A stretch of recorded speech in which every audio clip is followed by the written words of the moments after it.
My presentation is over the culture of Yoruba. When you think of gods and worship, generally various religions come to mind, like Buddhism, Judaism, Christianity, and all those things. Well, the culture of Yoruba is based upon the beliefs that derive from their ancient mythology, which is centuries older than Christianity.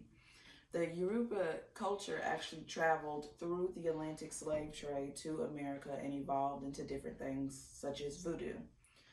The mythology, the practices, and the way it shows in their worship is what I will be presenting to you guys tonight. In Yoruba culture, women are the most important, powerful, and magical beings. There are plenty of ways the religion shows through different practices.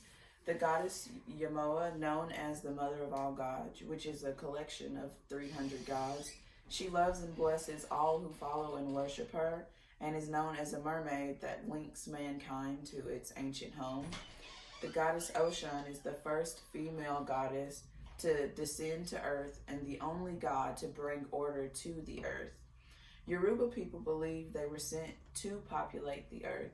So basically, they believe that the gods came here to populate the earth, and they all stand for something different. You don't worship every god like you would do in Roman or Greek mythology, but in Yoruba, each god is worshipped one at a time. So each family, depending on what god the parent has, is passed down to the child, and depending on who passes it, if the father is in the family, then the father will teach the child how to worship their specific god, and if the father is not in the family, then the mother will teach them how to worship their specific god.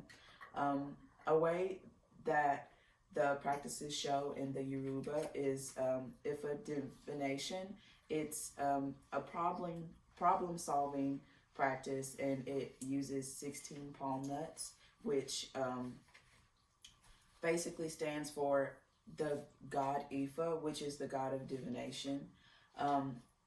Another way, this is a picture of the goddess Oshun, which is represented in yellow, and the goddess Yamoa, which is represented in blue.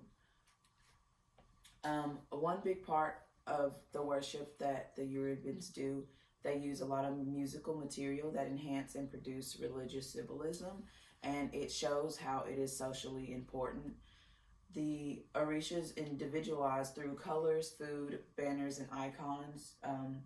Just like I was showing you here, Oshun is yellow and Yamaya is blue. Here's an example of a musical number or a worship praise, and you see that there's plenty of different things that the dancer has going on, and each of these cloths symbolize a different religious experience. When you see blue or transparent beads on an altar, such as this one, this altar represents the goddess Yamoa. This altar represents the goddess Oshun. The color yellow represents the color of love, and they both help with women bearing children.